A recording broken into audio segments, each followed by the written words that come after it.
Assalamualaikum.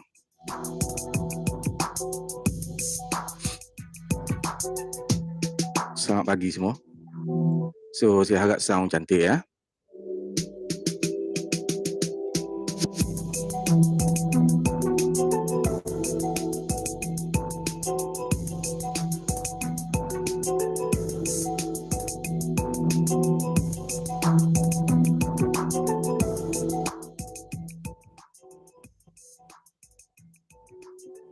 So, pagi ni kita nak cuba mengenali lebih lanjut lagi siapa Tok Saleha. Okay.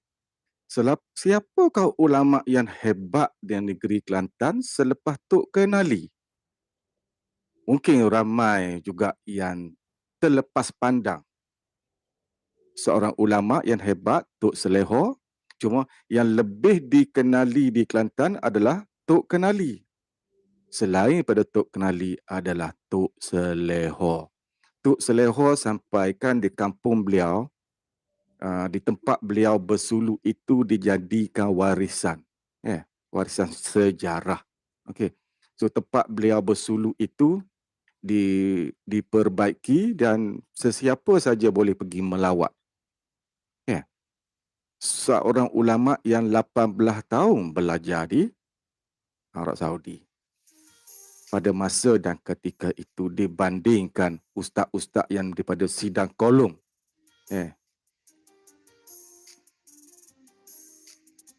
So mereka boleh menyamakan sebagai seorang ustaz, seorang yang berilmu, seorang yang berpelajaran. Kononnya takkan tak tahu nak membezakan antara bersulut dengan bertapa. Bila kita tanya, Tok Saleha bukan seorang wali. Apa salah kami menegur?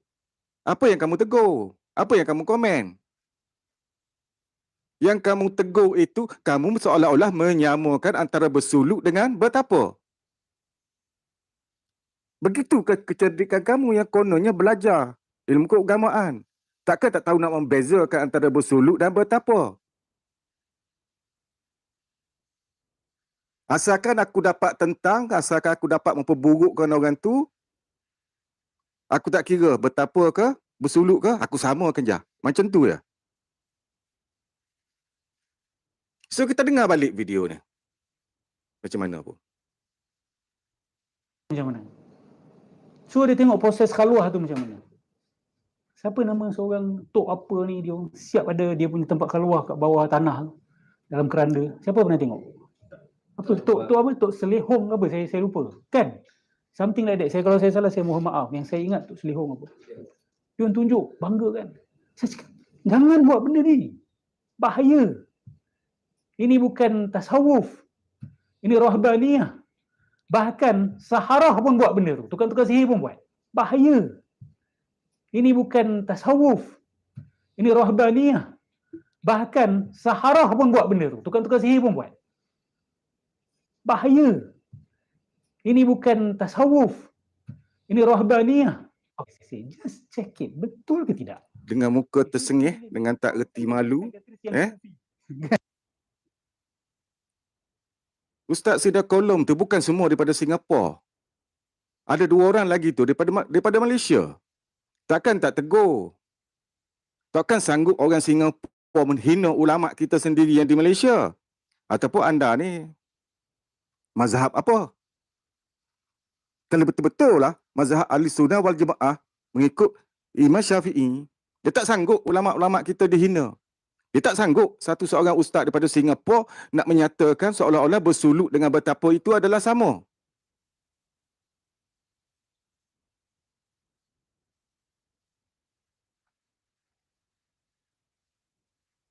So kita tengok sejarah Tok Kenali. Okay? Kita cuba selami siapakah Tok Kenali.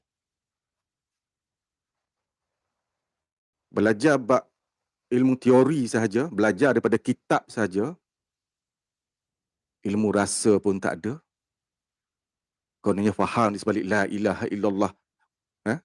Sidak kalam tu, dia orang tu sebenar-benar tak dapat menyelam lagi apakah maksud la ilaha illallah. Berjuta orang boleh menyebut la ilaha illallah.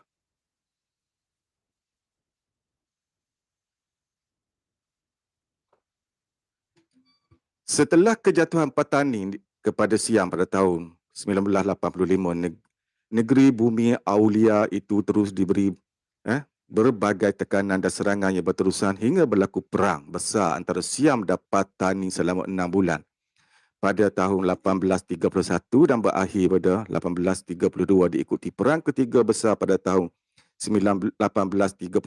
Peperangan itu menyebab berlaku perhijrahan besar-besaran watan Patani ke seluruh Nusantara.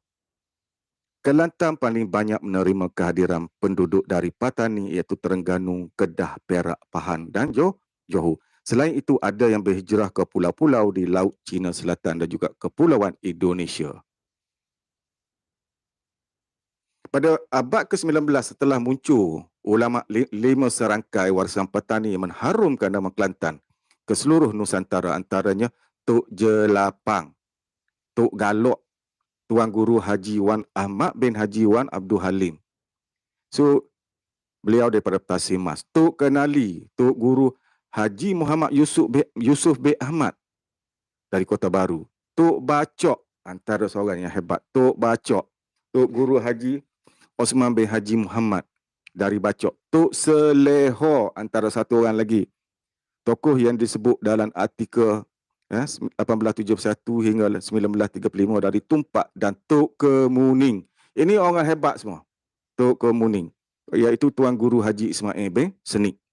Nama lengkap Tok Seleho atau Tok Seleho itu ialah Haji Abdul Rahman bin Osman. Bapaknya Haji Osman bin Senik berasal dari Jala di Petaning. Sebenarnya Petaning itu sebahagian daripada wilayah kita sebelum ni. Okey, sebelum berperang. Selepas itu dijajah oleh Siam. So beliau berhijrah ke Kelantan akibat peperangan di Patani. Ibu Tok Seleho juga digelar sebagai Tok Syair. Itu pula ialah Mek Wi binti Muhammad Amin, Kapu Lubuk Jong atau kawasan Pondok Tok Seleho. Itulah beliau dilahirkan dalam tahun 1871. Tok Seleho telah menghabiskan pengajian 30 juzuk Al-Quran dengan asas agama, dan bapaknya sendiri bagi mendapat asas yang lebih mendalam, bapaknya telah menghantar Tok Seleho menuntut ilmu dengan Tok Guru Haji Malik di Sungai Pinang, Tumpat. Okay. Setelah itu Haji Osman, ayah Tok Seleho, menghantarnya pula untuk melanjutkan pelajaran dengan Tuan Guru Haji Abdul Rashid bin Kuala Bekah, Patani. Malangnya pembelajaran Tok Seleho di Kuala Bekah terhenti apabila Siam, Thailand telah menangkap Tuan Guru Haji Abdul Rashid kerana disyaki terlibat dengan aktiviti pemberontakan dan pembebasan petani. Beliau kemudian berguru di Pondok Tok Cha Okey dengan Tuan Guru Haji Abdullah bin Muhammad Akib di Bendang Jong, Patani. Sebagaimana ayahnya, Tok Seleho adalah seorang yang lincah dalam ilmu persilatan, namun tidak dapat dipastikan di manakah beliau mempelajari ilmu silat berkenaan. Pada zaman dulu mestilah banyakkan ulama-ulama kita akan belajar ilmu persilatan. Dengan kemahiran dan dengan ilmu persilatan bermain keris itu, Tok Seleho berulang kali alik dari Patani dengan hanya berjalan kaki. Beliau tidak gentar dengan aktiviti penyambung di Bukit Tanjung atau kawasan lain di sepanjang perjalanan. Okay.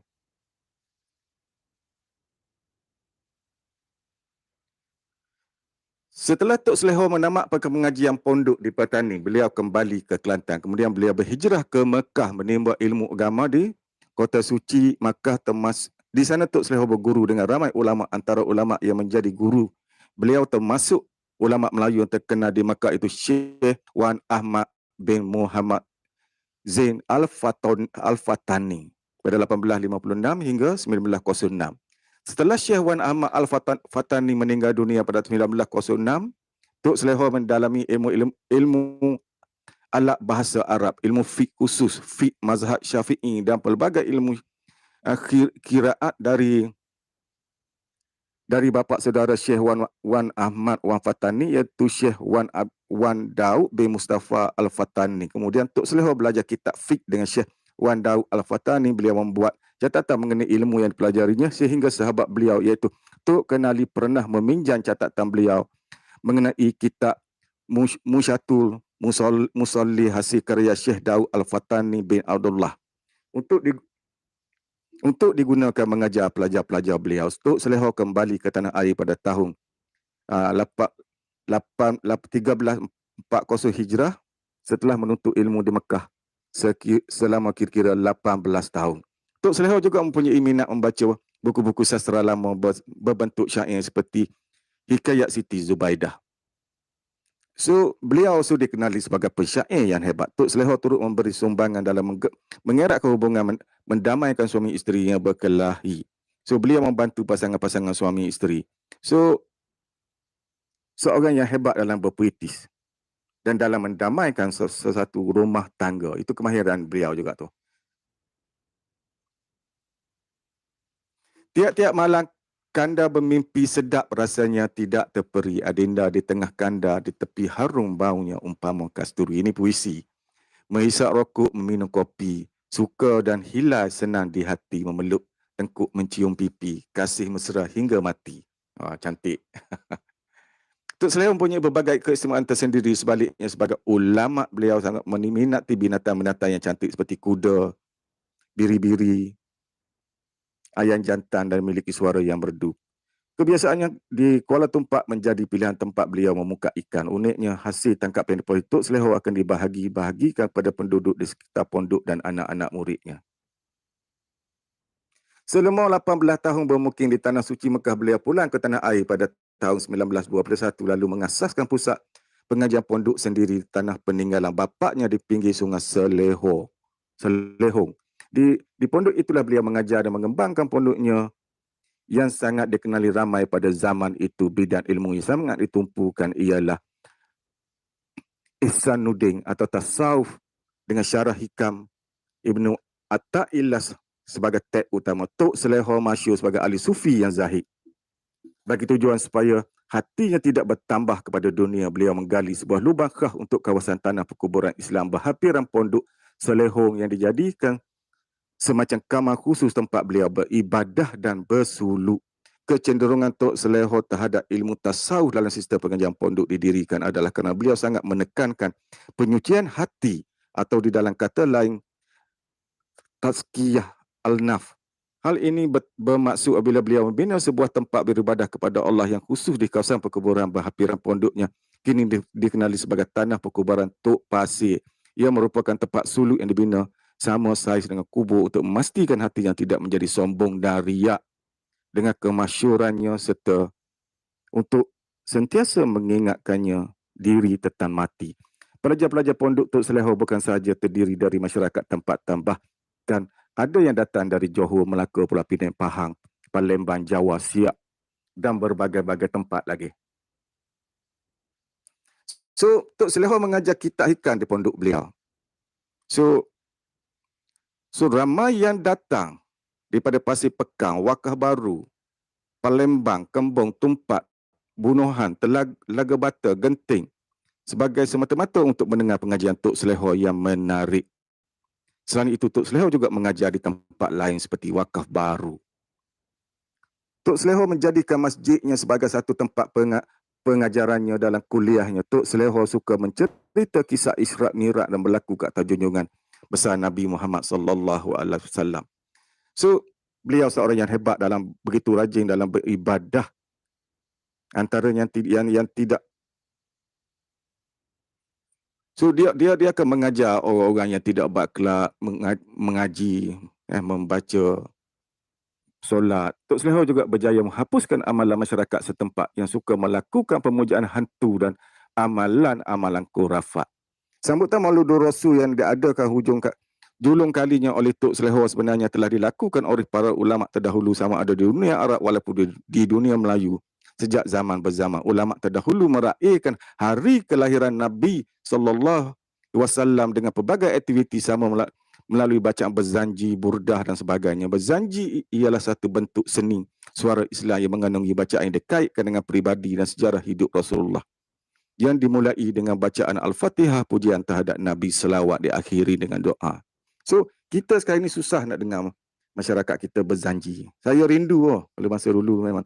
Cuma yang ada pun sikit-sikit pun masa, itulah orang panggil apa ni? Potong rambut anak, bila ada anak. Tok Selehor punya kepribadian tinggi hasil didikan daripada kedua orang tuanya yang sangat mementingkan pendidikan agama. Tok Selehor bukan sahaja seorang yang berani, pemurah, suka beribadah dan tidak suka bercakap perkara yang sia-sia, apatah lagi menabur fitnah.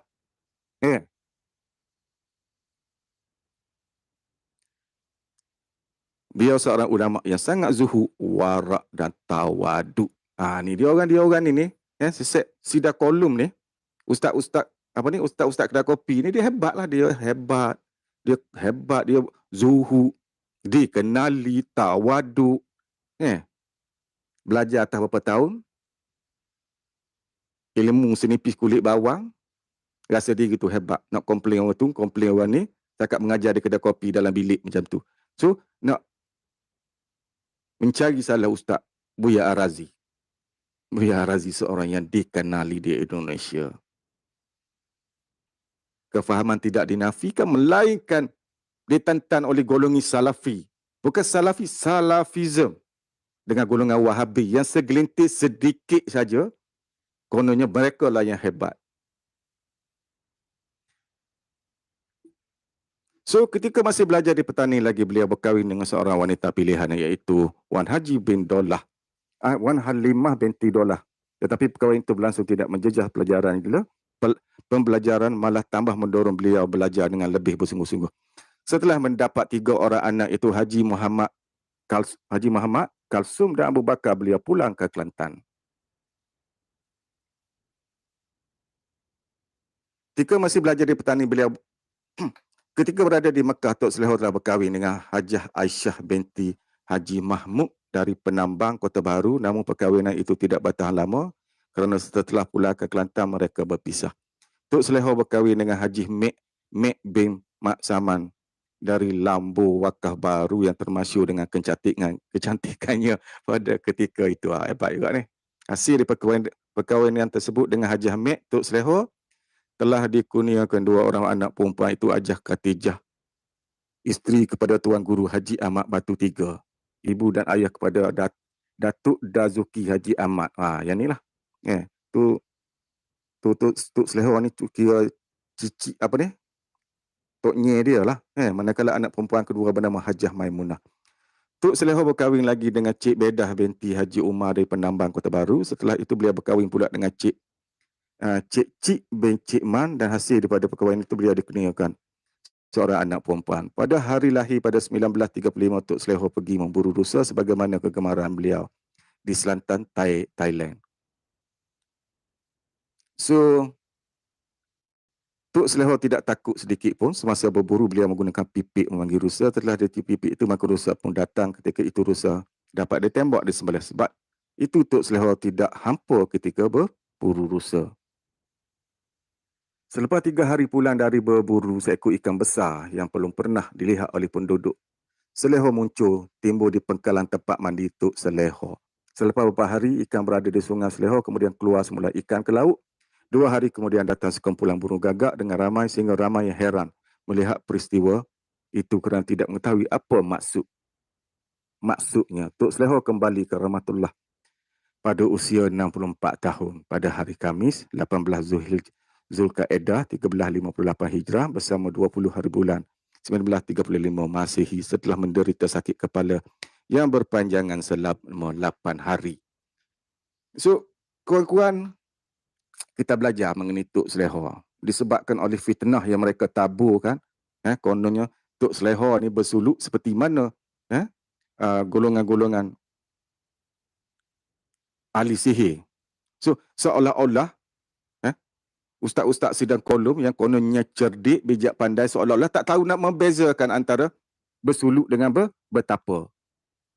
So, selepas mereka melakukan kesilapan tersebut, tak nak memohon maaf, tetap mempertahankan Tok Seleha ni bukan seorang Nabi dan tak ada istilah tak boleh ditegur. Teguran apa yang kamu buat? Teguran dengan nak menyamakan bersuluk dengan betapa itu sama. So tukang-tukang sihir itu pun bersuluk juga. Begitu kamu nak maksudkan.